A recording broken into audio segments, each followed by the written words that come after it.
Hello, this is the Frugal Gamer, and I'm going to present a review for Dead Island Riptide for the PlayStation 3. Warning, if you do not want to know how the first Dead Island game ended, do not watch this review. So, spoiler alert there ahead of time. Alright, so Frugal fans, this game is a continuance from the first game, Dead Island. The story will continue directly from that. Now, granted, some people consider this more of an add-on, but it really is a full-fledged game, which still makes me wonder why they didn't just call it Dead Island 2. But, who knows? That's their choice. They made that decision. Now, here as I'm showing Dr. Kessler's casebook, this game has a lot more different kinds of characters to it to make the game a little bit different and add more to it. You'll have some of the old classics, the Suicider, the Ram, classic zombies, but you also have the Butchers, but you also have new things like Screamers, and trust me, when you find those, you will know when they scream at you and knock you over. So, ultimately, this game has the same control scheme, the same thing, everything. Maybe that's why they didn't call it Dead Island 2. It pretty much is more of the same in a way. You can use your character from Dead Island 1 and transfer them into this game even. Or you can start, when you do start from scratch, you get to start at a level 30. So this game, as I said, is more the same, but yet they added to it. So let's look at it a little bit here, if you will. The game starts where the other one took off. So once again, I did give you a spoiler alert. You'll have the same characters to choose from, as well as one new additional character named John. Each character, of course, just like previously, has their own special setups and things which they specialize in. And John is more of an average all-around character who specializes in hand-to-hand weaponry. Alright, now, as I showed you in the previous moment ago, that you do have more different types of characters to fight in this game, as well as some of those characters are like mini-bosses. You can go to certain areas and you beat them and to collect trophies and, get a little extra special gear. So that's one of the added bonuses to that. Now, the game starts with a recap of what happened in the first Dead Island.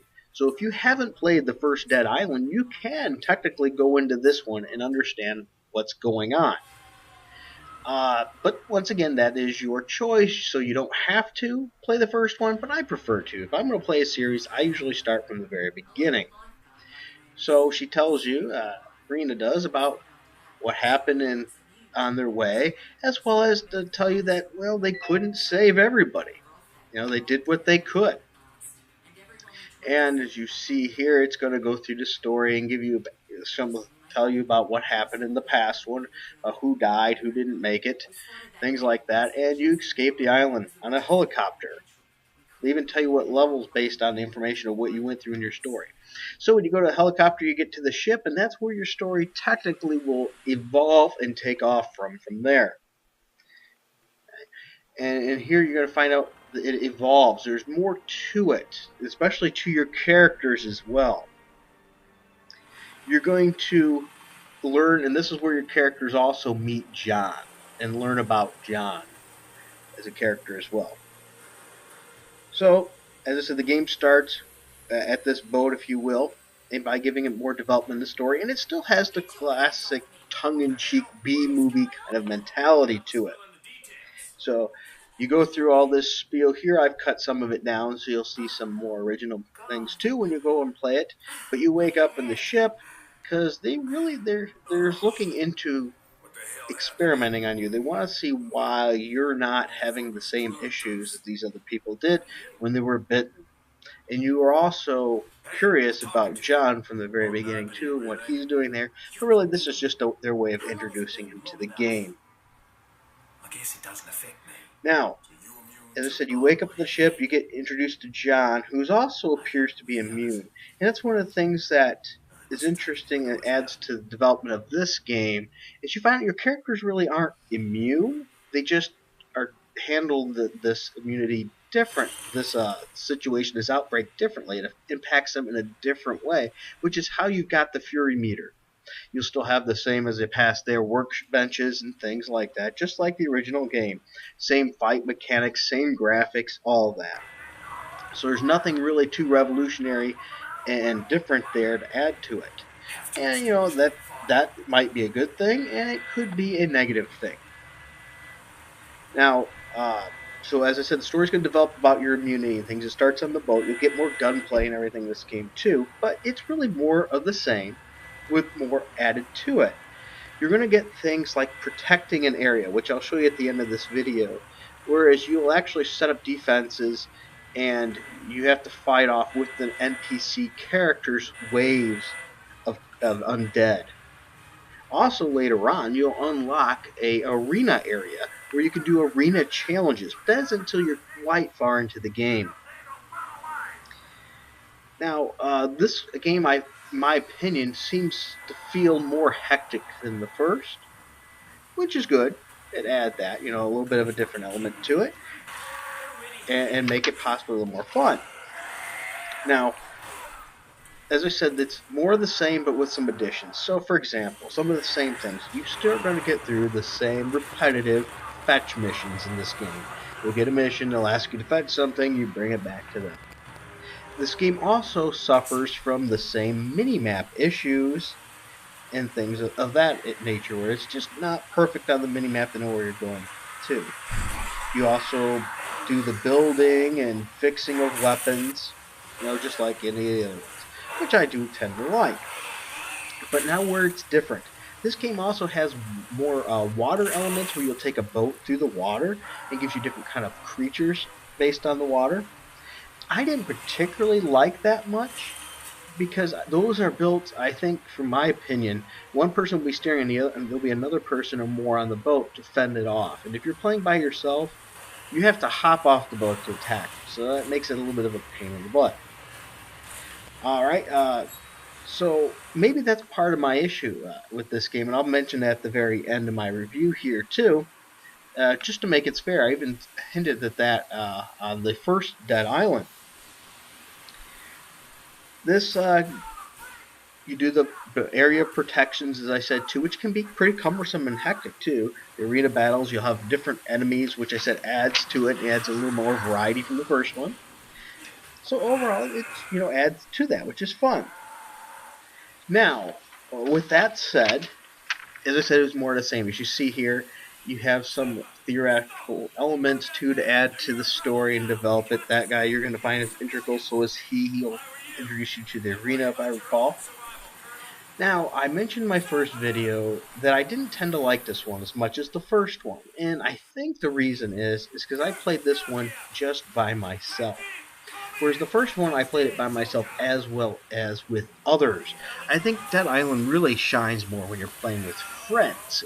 Even though I tend to like dark, eerie games by myself, this one isn't really truly that dark and eerie. It's more campish, B-movie slasher, which means the more people hacking crap up, probably the better overall. But even with that said, it wasn't bad. It was overall a decent game. So I have to give it a fair rating. You notice I did try to cut this one down, but for some reason with Dead Island games reviews, my reviews end up going long. I guess because truly, even though they don't count this as a pure sequel, or it's more of a continuation, it is once again a full, long game. So this is going to be a very long game too. One thing this game doesn't have, at least if it does, I didn't know about it, and I've written through this game very thoroughly, is you don't have the special skulls kind of things you find, and you can get special, even better weapons. I didn't find that in this game. But granted, you still have all the blueprints and everything. So overall, if you like the first Dead Island game, and you want more of that, and a continuation with those characters, this probably would be a good game for you. And I'm one of those kind of people. I thought the game was good enough to warrant a next one, even with some of its glitches and things. And when I play a game series, I get invested in the characters, and I want to know what's going on with them. And if you notice in the first one, it'll leave you hanging, so you get the second one to figure out what's going on. If you bought this game expecting major changes and fixes and things like that, then you're probably going to be disappointed. So you should have liked the first game quite a lot, or never played the first game to get into this one.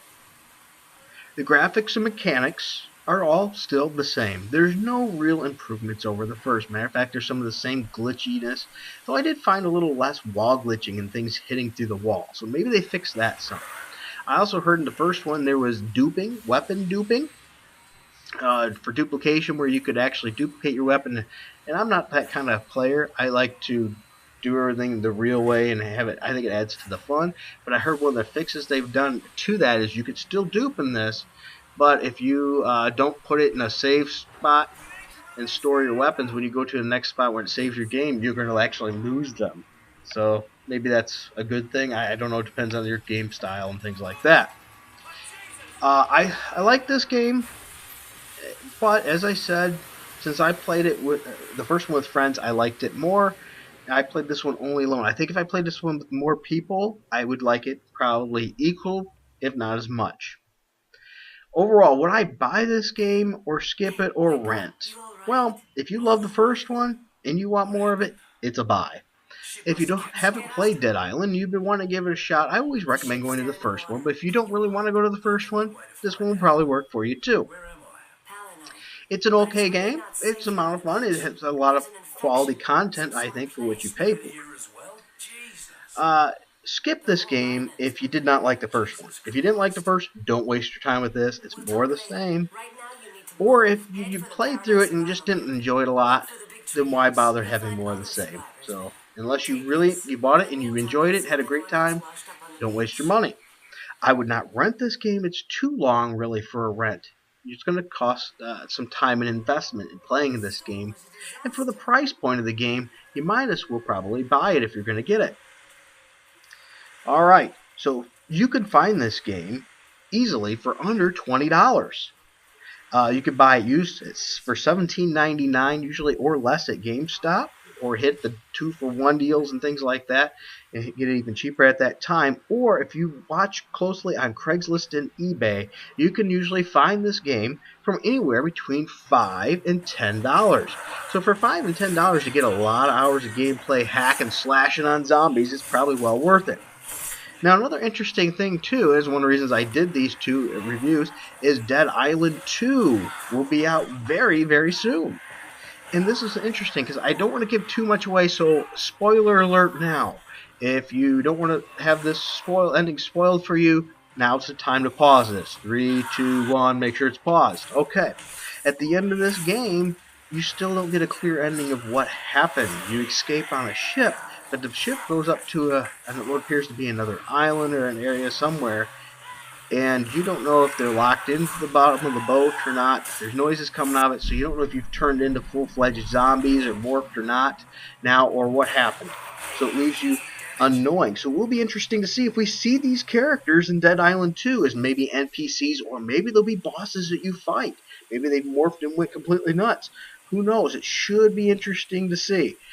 So anyway, I hope you found this review helpful. As you see, it's, as I said, more of the same with a little bit new elements to it to add a little bit to the fun.